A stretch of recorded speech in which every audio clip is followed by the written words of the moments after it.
Welcome everybody to the It's Never Too Late show. I'm Suzanne Oshima and I'm a life and love transformational coach at Your Next Amazing Story. I'm super excited today because we have a very special guest, Rebeca Eigen, and she's a 7th house astrologer, and she's also the author of The Shadow Dance and the Astrological 7th House Workbook. And I'm so excited because today we're going to be talking about it's never too late to own our own shadow. So before we jump into it though, Rebecca, I would love for you to tell our audience a little bit about you, how you became a 7th house astrologer, because I know a lot of people don't know what that is. So can you share? I sure can. The 7th house in astrology is the marriage house. And so the way this all started for me is I was going through a divorce. And a friend of mine asked me if I'd ever had an astrology reading. And I said no, but I've always been curious because I have a lot of Libra, so I could identify with everything that is in like Linda Goodman's sun signs about Libra. And so I go to see this man, and he knew details about me that only I knew, which was amazing to me. But the most startling thing of all was that he knew that I was going back and forth in an obsessive compulsive relationship. And he said, "You've been involved in this complicated love affair where there were no easy answers." And I'm like, how on earth could he know that? So it astounded me. And at the time I was getting a divorce. I had a 1-year-old. So I had a lot of nights to be alone. So I spent night after night after night reading into the night about astrology. And then I started taking classes at actually the bookstore in Houston that John Gray's mother owned. John Gray's author of Women Are from Women Are from Venus and Men Are from Mars, whatever. And so I studied there for 5 years. But during this time, I ordered a psychological horoscope analysis report. And it's based on your birth data, the time, place, and date of your birth.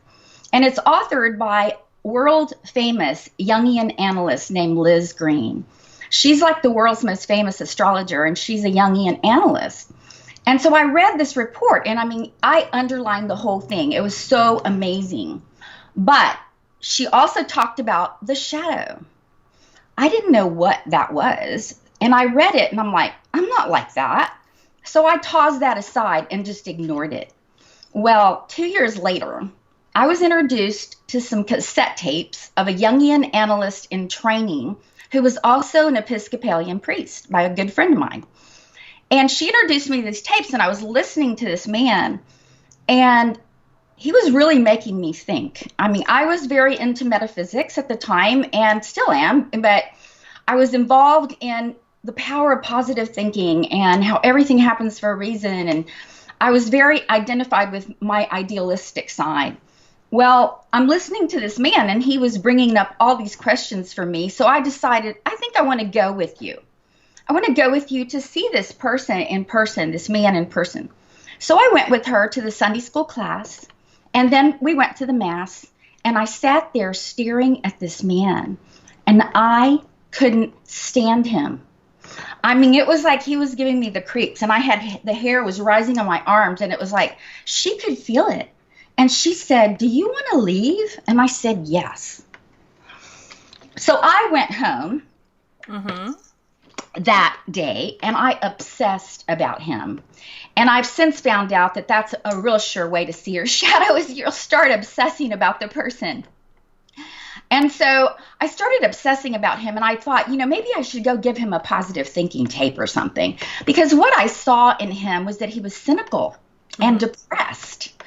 And I'm like, he said the word shadow. All of a sudden it hit me around 4 p.m. I go to the closet, I pull out my report, and it said that because I have so much air and fire, which is enthusiasm, optimism, very intelligent, very, interested in learning and growing, I had no earth. So it was like cynicism and depression were in my unconscious, and I didn't know it. So the shadow is everything about us that is unconscious, repressed, denied, and undeveloped. So these are dark as well as light parts of us. And I read that report, and I thought, oh my God, I started crying. emotions just started to come up. And that is another thing that the shadow will do. It'll bring up a lot of emotion for you when you see it or recognize it in someone else. So I decided I'm going to go meet him. And I made an appointment with him. He was still a priest at the time. And I made an appointment with him. And I found out that he was teaching a 12-week course in analytical psychology at the Young Center, the C.G. Young Center here in Houston at that time. And it was about to begin the following week. So I go to this class, and I actually ended up taking that course from him 3 times and have studied with the man almost 30 years, and he's brilliant. And I found out about this part of us that we would rather not be. We'd rather somebody else be it for us because we don't want to be that. So we will project it. And that's a key way as to how you find out about your shadow. You'll project it onto the other person and you do not identify with it. I mean, look at how I went through that with him. It was like he was like that. I was not. So that's one of the things we'll tell ourselves when we're projecting. Right. Because do you think it's because we're just in denial and we don't want to face it? Yeah. Well, not only that, the shadow is parts of us that we don't tolerate. Our ego does not tolerate. So our ego develops over a period of, the first half of life, our ego is in development. And the parts of us that our parents didn't like, our society didn't like, that we were ridiculed about, all these parts go into the shadow early on. And it takes a lifetime to bring them out. Mm-hmm. And then, I started studying astrology, and I found that the 7th house in particular is where we put our shadow. Because the way the chart looks, I wish I had a diagram to show you. Let me see if I have one in here. The way the chart looks, it's a 360-degree circle, right? Mm-hmm. So in that 360-degree circle, there is an opposition. Our first house is what we would consider to be, I can't find it. Here's the circle. Here's the first house cusp. Exactly 180 degrees opposite is our marriage house. So think about that. You're looking out there at somebody else. It looks like somebody that you're fascinated by. Mm-hmm. You're drawn to. You're so attracted to. And the exact opposite. You can be repulsed. You can be completely repulsed and condemning of that person and their way of being in the world. So dark and light. And what Jung called individuation was to become our whole self. So we need that part. And in order to see that part, first we have to project it. It's not of our own volition. We don't do it. The unconscious does it. So that's how it started for me. And, my relationships started to improve drastically because I left him, I got into a partnership, and this can be your partnerships as well. Mm-hmm. I get into a partnership, and by the way, that man had 5 planets in Aquarius, and Aquarius is on my 7th house cusp.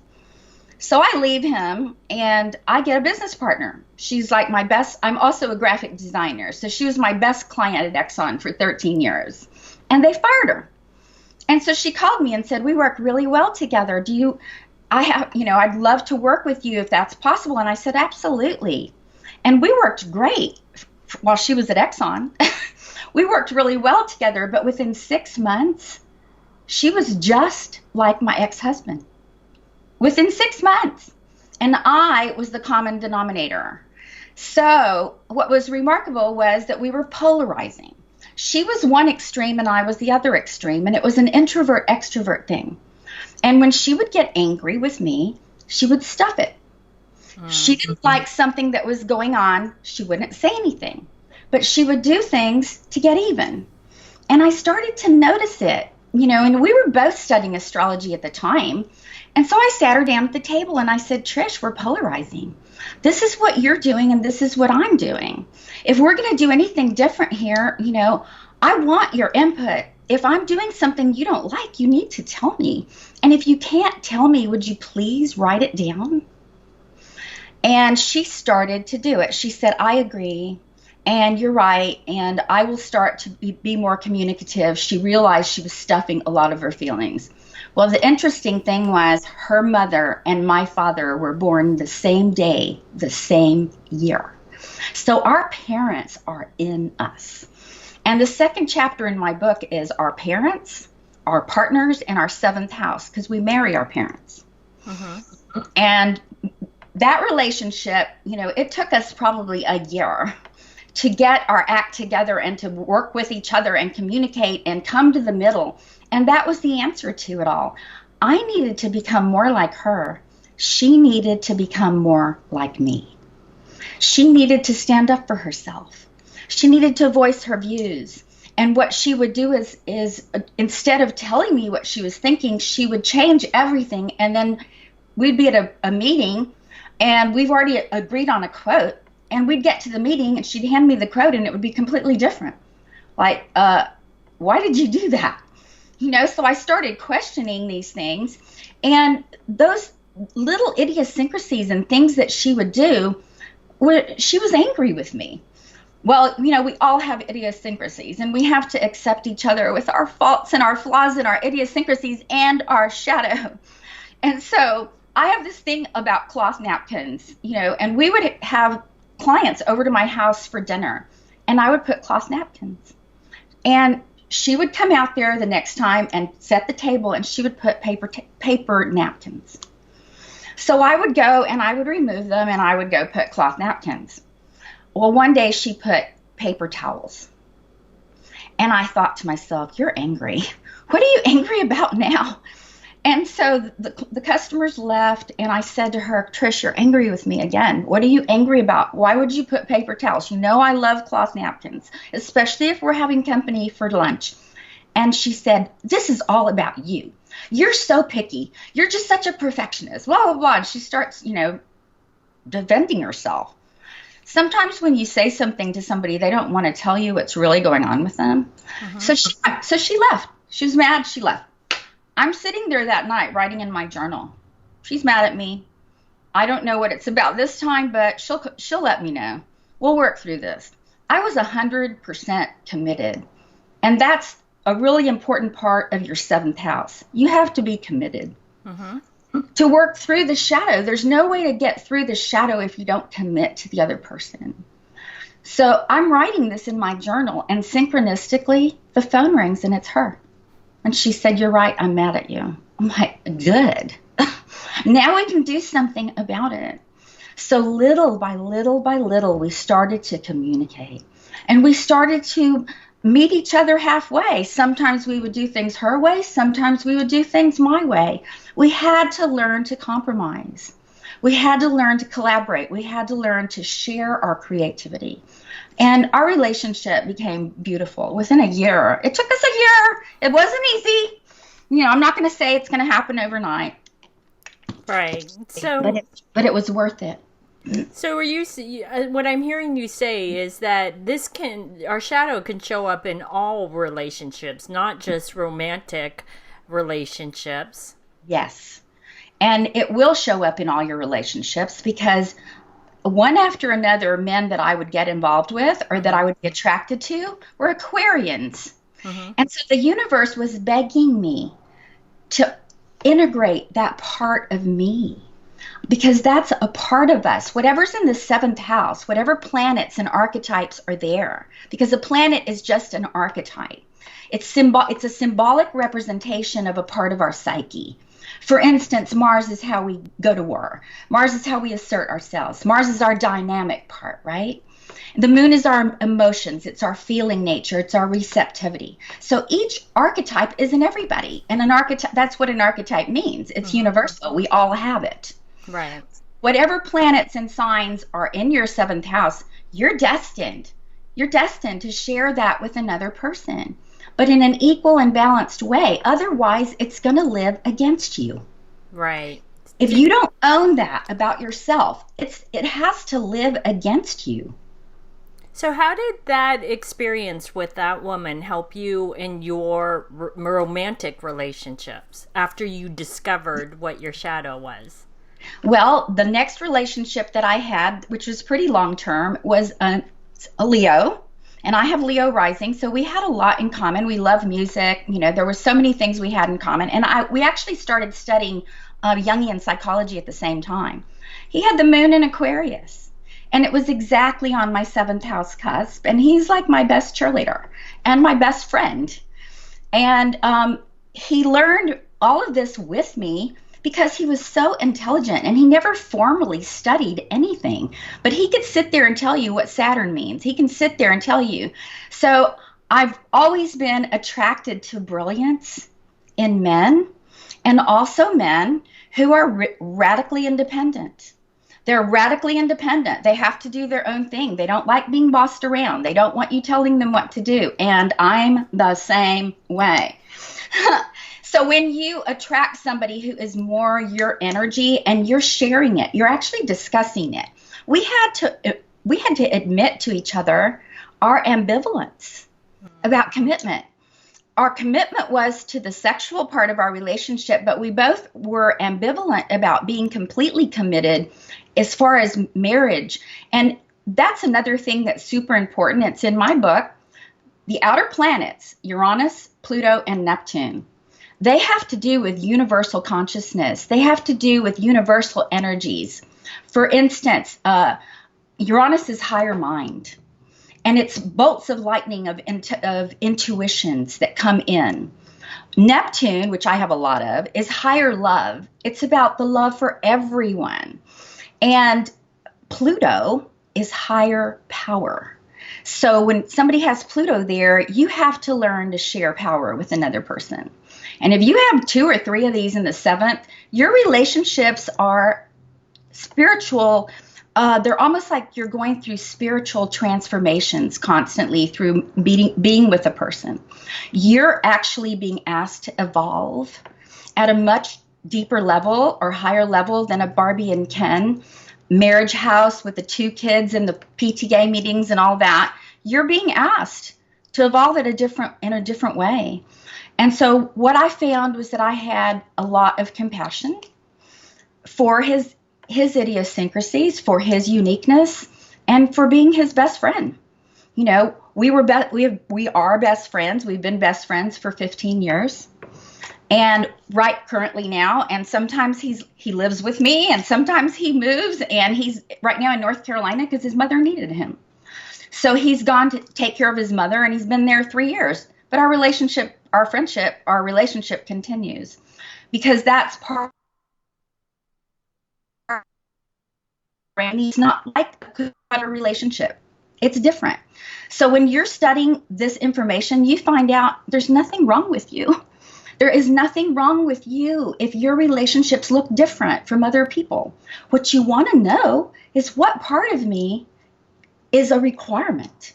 What do I actually require? And we are all unique. We're completely different from each other. And that's where, having your astrology reading done is amazing. It's amazing. And you can even just order that report and read it, and you'll recognize in yourself, wow, this is me. So let me ask you a question. Does that mean that the only way to figure out what your own shadow is to get that type of report done, or can you figure it out on your own? No, life is gonna bring you people in a repetitive fashion, and it'll continue because at midlife, it becomes even more important, and things start to repeat a little faster, and they become more and more and more intense. Right. You don't even have to know your astrology. You just have to know that something's repeating and that you're the common denominator, and that we're not in the age of Pisces anymore. We have to give up victim consciousness. We have to recognize the universe has purpose and meaning, and that these people have meaning for us, even if it's painful. Especially if it's painful, then the universe is trying to get our attention. And if it's a disrespect and an irreverence, if we're not listening to the feedback of the repetitive pattern that's coming into our life. Right. Does that make sense? It's like, it totally makes sense, because we are connected to the cosmos. Right. Because what I find is that everybody has repeating relationship patterns, blocks and triggers that can hold them back. And so it is. I totally agree with you that it's important to figure out what those are, because it actually empowers you in helping you move forward. It does, and it empowers you to bring back those parts that you're projecting. Yes. The only, when you're projecting onto another person, you have that, but it's infantile because it's in your unconscious instead of conscious. Right. So I'm going to show you one thing. This is my logo.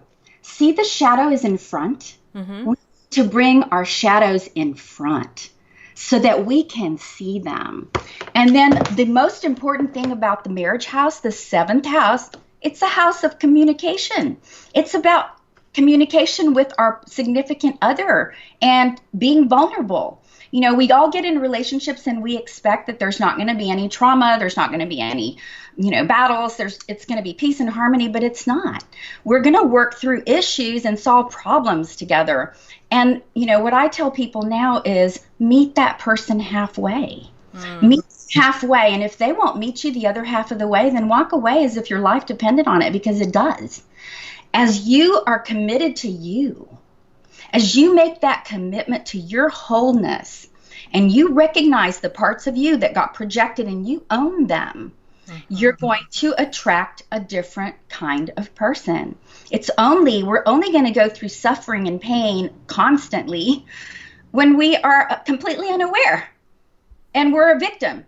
Everybody out there, something's wrong with everybody out there, but there's nothing wrong with us. Well, people they really confuse self-knowledge with their conscious ego.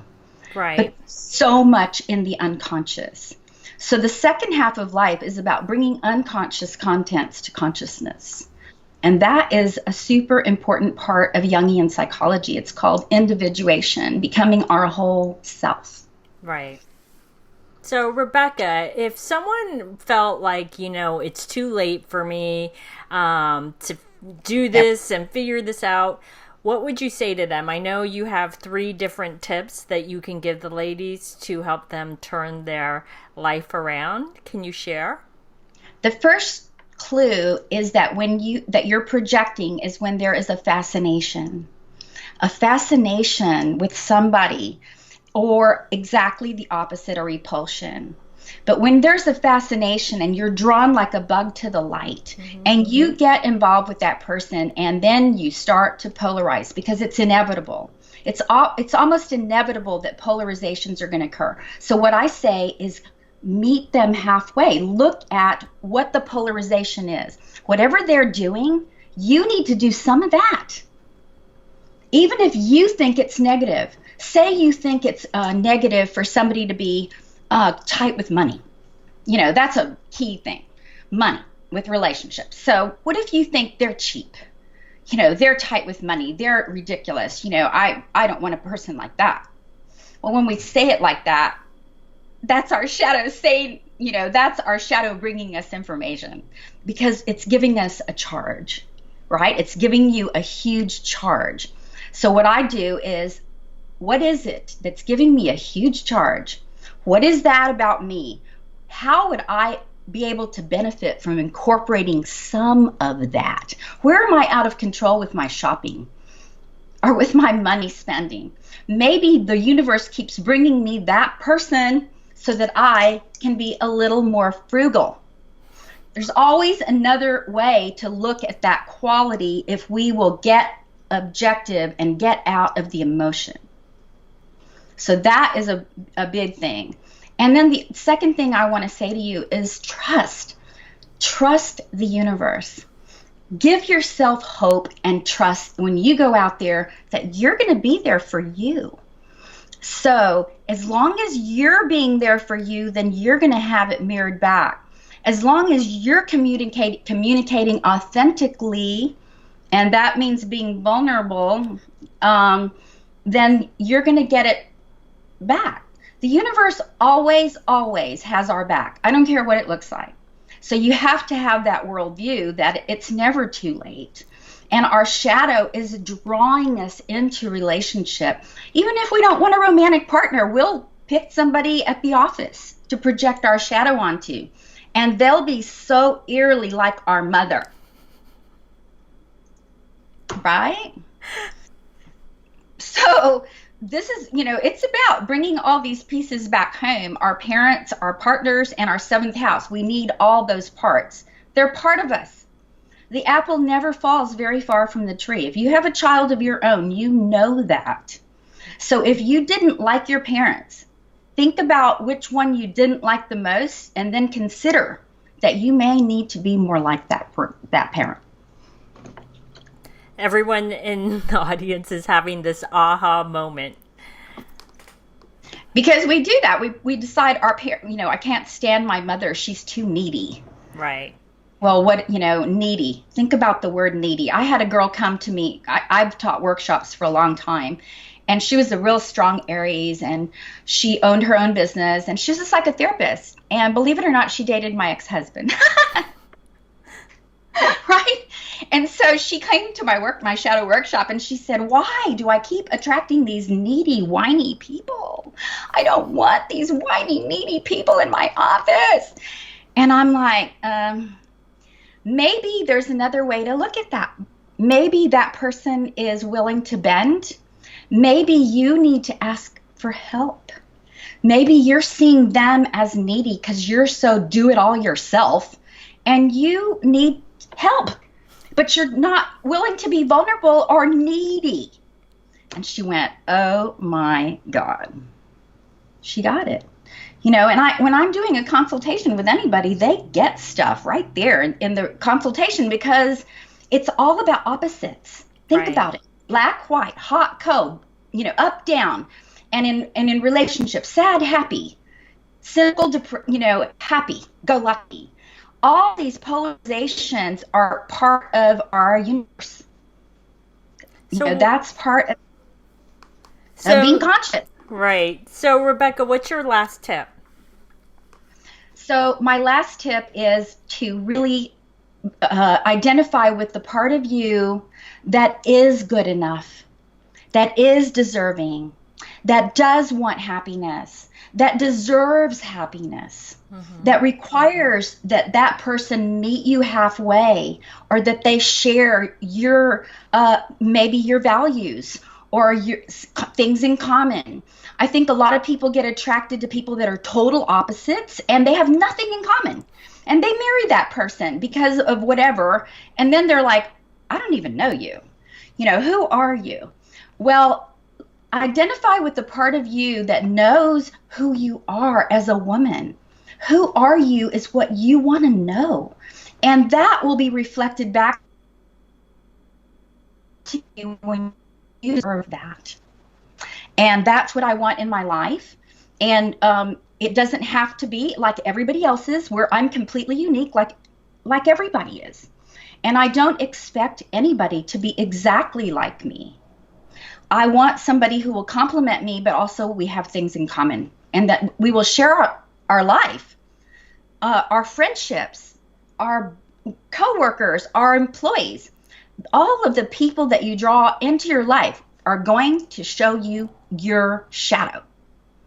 So the more you're willing to own it, the more you're willing to see those parts of you, then you can use those in a balanced way, right? It's about balance. Yeah, I love that, because all I could see when you own it is that as a woman, you're empowered, right? And you're taking back control of your life instead of, like you said, playing victim or blaming others.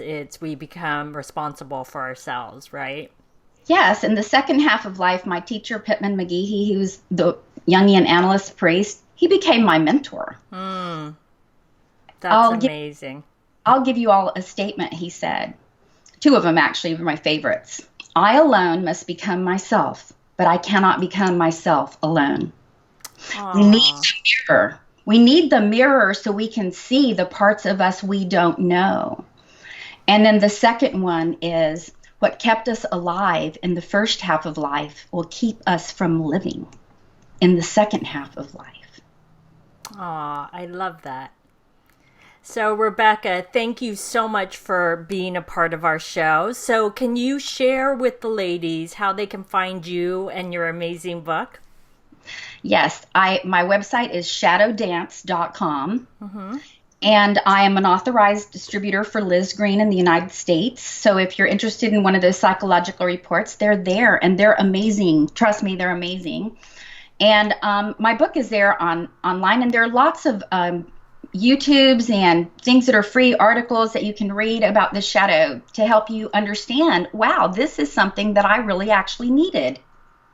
Awesome. Well, ladies, if you would like to get Rebecca's gift and her book, I think her book is amazing, and she's obviously really powerful in the seventh house of astrology, and I think it's amazing because I think a lot of women didn't even know this existed. So ladies, thank you so much for joining us on the It's Never Too Late show. Our show is available both in video format and podcast format. If you would like to view the videos, you can go to yournextamazingstory.com. And if you'd like to get the podcast, you can download it from iTunes. And if you would like to get our free ebook, How to Create Your Next Amazing Love Story in 3 Simple Steps, you can go to our website, yournextamazingstory.com, or you can click right here on the video.